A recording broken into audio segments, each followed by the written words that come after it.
Hello, everybody out there in podcast land.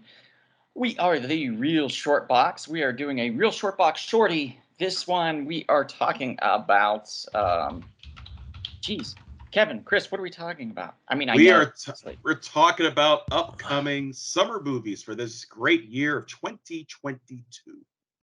That's right. If you look at the screens behind us, if you're watching us, if you're listening to us, I've got a League of Super Pets. Chris has a Jurassic Park, and Kevin has a whole collage of films behind him.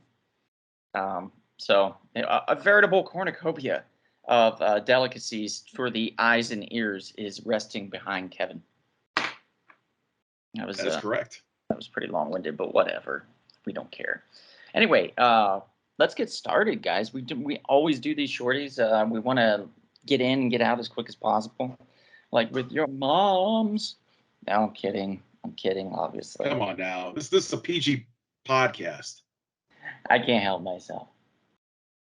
Is that why you're drinking from a mug that says "Handsome Devil"? Oh, am I? Yeah, you are. Yeah.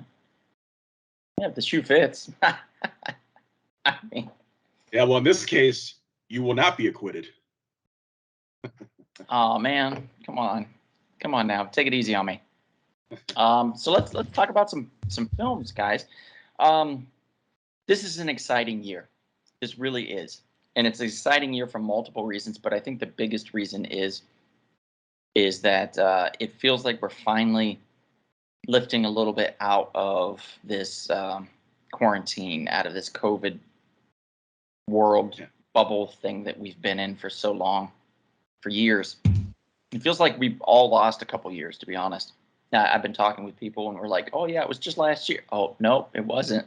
It was 3 years ago. Yeah, it was 3 years ago. It just depends on what moment you're talking about. So the big thing is we're getting a lot of big summer films this year, and that is exciting. So we want to showcase this excitement with some really cool films that are coming out. And I think right out of the gate is one that's just coming up like now, basically. And Chris, I think you're taking this one. It's Jurassic World Dominion. Am I correct? Yes. We got TRex Arms. That's all I'm excited about. I'm excited about TRex Arms. Actually, I'm really excited about, as bad as the Jurassic World franchise is compared to the first Jurassic Park movie. Actually, I could really like the second Jurassic Park movie too.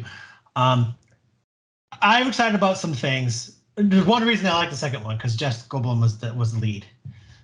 That's the only reason. The Lost World, yeah. Yeah, Lost World. The book actually is really good. This Lost World book is really good. Anyway, but that's what I'm most excited about this movie for, is the original cast coming back. Laura Dern and Jeff Goldblum and the other guy. Sam Neill? Yeah, Sam Neill. Yes, Alan. I think it was his character's name, right? Alan. Is that right? Is that right? Yes, Alan Grant. Yes, Alan Grant. That's what I'm most excited about. I was like, we got a little bit of Jeff Goldblum in the last movie. He's everyone's favorite, everything. So it looks like he's in this movie more, and hopefully he has some amazing Goldblum-ish lines. And it'll be entertaining just for that. So I'm really looking forward to this. And I don't care what people say. I love just watching dinosaurs. I binge watched the entire show of that dinosaur show on Apple TV, because I love watching dinosaurs no matter what. It's been since I was a kid. Well, Chris, I'm a little plastic dinosaurs. So Chris, I have to let you know something. That picture behind you is not really accurate depiction of what a dinosaur really looked like. Dinosaurs I know. Actually had feathers.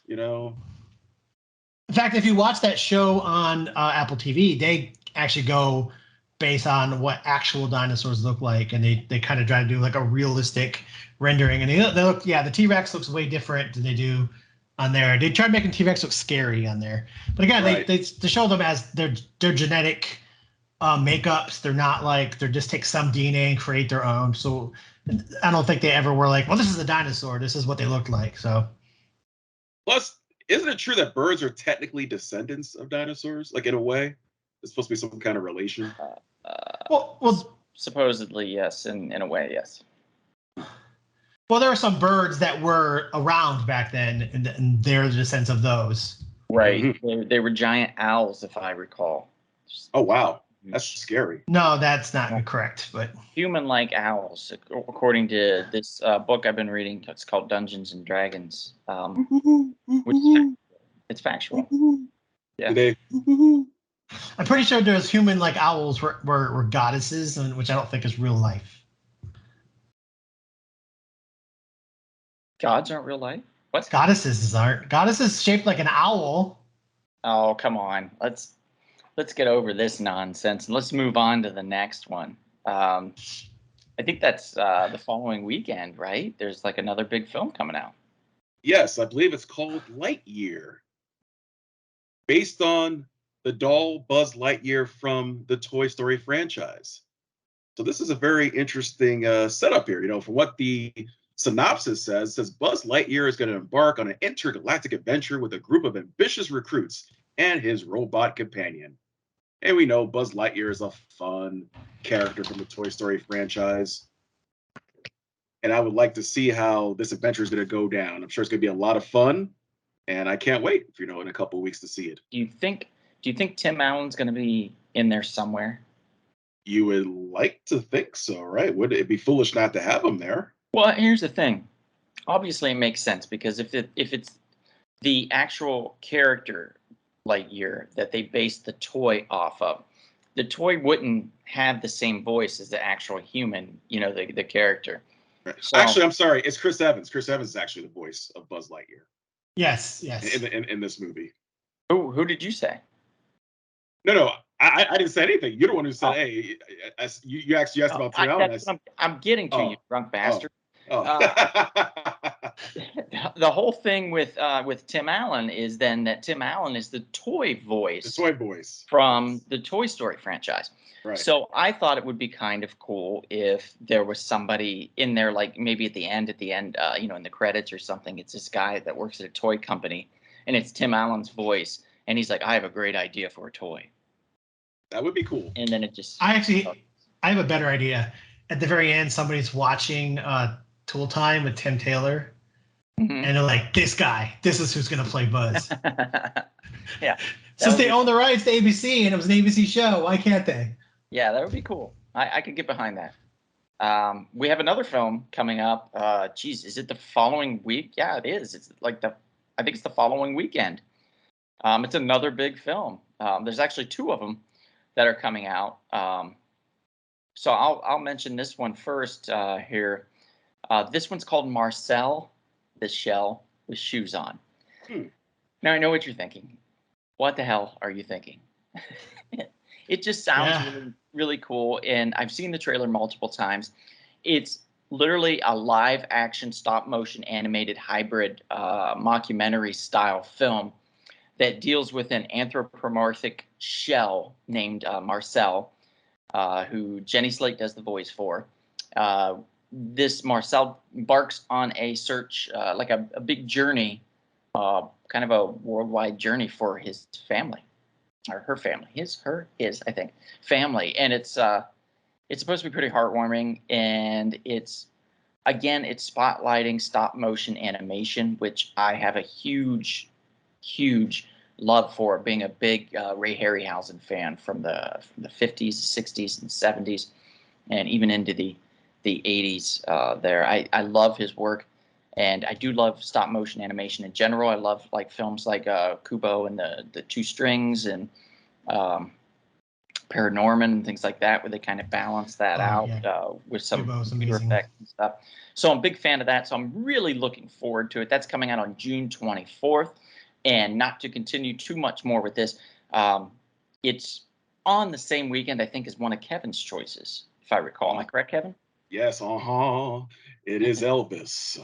Elvis Really? And Colonel Tom Parker. It's basically a biopic of Elvis and his complicated relationship with his manager, Colonel Tom Parker.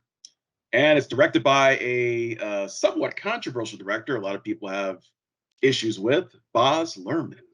He destroyed Romeo and Juliet. Sorry. Wait, did he do the 1996 version? Yes. Oh So yeah, I remember that. So bad. Oh my Draw goodness. your sword, and then they highlight a gun that says sword on the side. I'm like, Oh God. you should Well, have just quit while you were ahead, Baz. what do you guys think of Austin Butler playing the King of Rock and Roll? I don't know him. Do I know him? Yeah, I don't. He looks familiar, but I don't know what he's from. Yeah, I have no idea. No clue what he's from. Maybe he'll do great. Maybe the film will be amazing. I have no hopes for it. So if it does work out, I'll be very pleasantly surprised. So there's that. Well, I've heard that Tom Hanks' character has been offending people, so there's that. Really? Oh, Yeah, his accent. Tom Hanks? The accent of the character apparently Tom is Hanks. offensive. Not been known for his amazing accents, if I recall. So there's that. But anyway, let's move on to a couple weeks from after that. We got a big one, a really big one.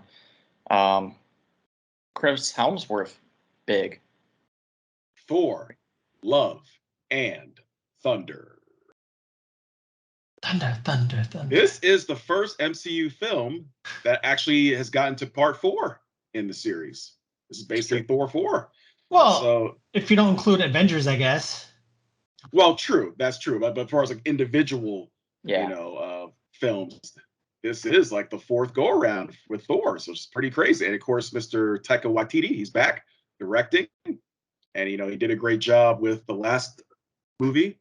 And what's cool is we have Batman / John Connor from Terminator Salvation / American Psycho / Dick Cheney / many other roles. Christian Bale playing Gore, the God Butcher. Now, did either of you read the story of what this movie's based off of? No, I did not have a chance to read it. I've heard of it, but I didn't have a chance to read it. But I heard it's pretty gnarly, as they It's basically based. Jason Aaron wrote the story, and he has this character, this very tragic Gore, the God Butcher character that needed the gods, and no one came to help, and basically everything went to shit in his life, and so he blames them and decides that everyone would be better off without the interference or the falsehood hope of a god or gods. So he embarks on a quest to eliminate all gods from the universe. And so it's basically him going around killing a bunch of gods in the comic book anyway. And then the Asgardians start to notice this, and they're like, oh shit, he's coming for us. And so it's basically Thor preparing himself for Asgard for elimination, but hoping for success. It's a really good Jason Aaron story, and so I have really high hopes for this Thor: Love and Thunder. Taiki Waititi. Taki, that's a good guard. Now you get me mixed up. Taiki. That's what I said. Taiki Waititi. I know I definitely didn't say Tiki Masala this time, so I'm doing much better. So did they mix? So is the Jane Foster storyline in there, or did they mix 2 storylines together? They kind of mixed a little bit on 2 storylines, because the other one, there was I can't remember the storyline that they did, but it was basically where the Watcher was murdered, and they went to investigate, and during that time, I can't remember, somebody whispered into Thor's ear and basically told him he was unworthy. And so then he became unworthy of the mantle of Thor, and that's when Jane picked up the mantle and took over for him, because somebody needed to be Thor. Somebody had to help the world, the universe. So yeah, it's a combination of the 2 storylines, kind of a hybrid that they put together. But it's exciting. So we'll see how it turns out.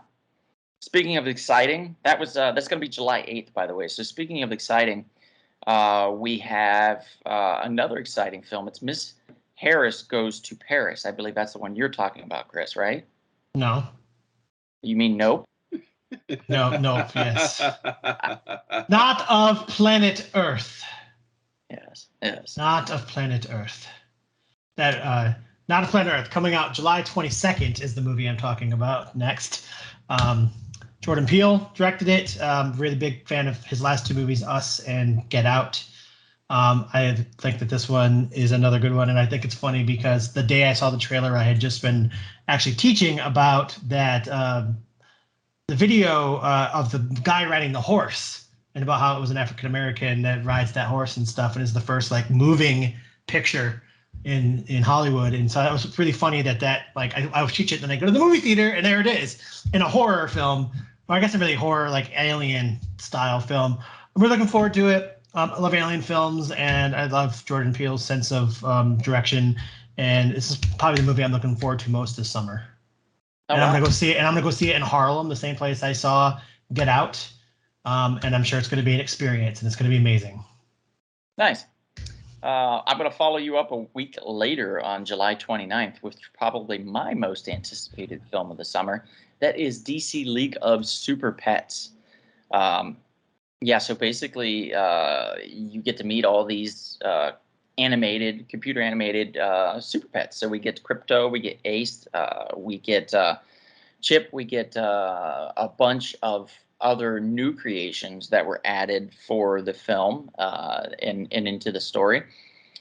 Basically, the superheroes of planet Earth, Superman, Batman, Wonder Woman, Green Lantern, Aquaman, etc., get in trouble, and it's up to the League of Super Pets to band together and save the day. And so we got voices starring Dwayne "The Rock" Johnson, Kevin Hart, Kate McKinnon, John Krasinski, and also Keanu Reeves playing the voice of Batman. So that's going to be an exciting film to watch. I think it's going to be hilarious. Very Weird casting. much looking forward to and it. And also a special friend of the show, as we know, worked on the project. Yes. One Miss Friesen did work on the project, and did from what I hear, a heck of a job. So, Indeed. Yeah. So, looking forward to it on July 29th, and to follow that up with August 5th, I'm going to be briefly talking about one more here. It's called Bullet Train. Now, I've seen the trailer for it multiple times. It just looks like fun on a bun, guys. Brad Pitt, Joey King, Aaron Taylor Johnson, Brian Tyree Henry. It's directed by David Lech. It just looks like a great film based on a Japanese novel, action comedy. And Brad Pitt, he plays an assassin looking to retire. He's asked to take on a final job aboard a bullet train, and it turns out to be much more complicated than he expected, as there's a bunch of other assassins on the train looking for the same object that he's looking for. It just looks like it's so much fun. I'm very excited for that one as well. It's probably my second most anticipated film of the summer, so very, very excited to see that, and hopefully it is amazing. Indeed. And there's also we have one more. Well, there's a couple of ones I just forgot I should mention real quick. You know, we love the classical Sylvester Stallone. He's doing a superhero film called Samaritan. Stars in a superhero film based on a series of graphic novels about a young boy who discovers a famous hero thought to be dead, but is actually still alive and seeks him out. And then George Miller has a movie coming out called 3,000 Years of Longing. 3,000 Years of Longing. Yeah. I think we have to mention that briefly. Yeah. Go ahead. Yeah, that was the movie. Yeah, that's probably the movie I'm second looking forward to the most, besides Nope. Even though I seem super excited about Jurassic Park, no, this one, of course, it's George Miller. I loved I loved his last movie, and this is his first movie since that. And it looks fantastic. The imageries, it looks great, and the story is about a djinn who tries to win his freedom. And it's romance and it's fantasy and it's all my favorite genres mixed together. And has a good cast. Idris Elba, Tilda Swinton, and you can't really go wrong with that. I mean, it's been on the it's been a bit on the festival circuit, and it's it's already been out a bit. But it gets its wide release August 29th, end of the summer. Right. Well, that sounds great, and I'm looking forward to all of these, to be honest. Very excited, and I just want to thank you guys for watching and for listening to us here. This is a real short box shorty. And I just want to say, if we don't see you out and about anytime soon, perhaps we'll see you at the movie theater, right? At the movie theater? Is that the one? Yes. At the Well, yeah, yes. definitely the movie theater. Okay. At the actual movie theater, not a TV, because if movies are back, people. Movies are back. Go to the theaters, see some movies. Oh, exciting. Be safe. All right, thank you, everybody. Hey, everybody. If you enjoyed everything you saw, please make sure to like and subscribe. Love you.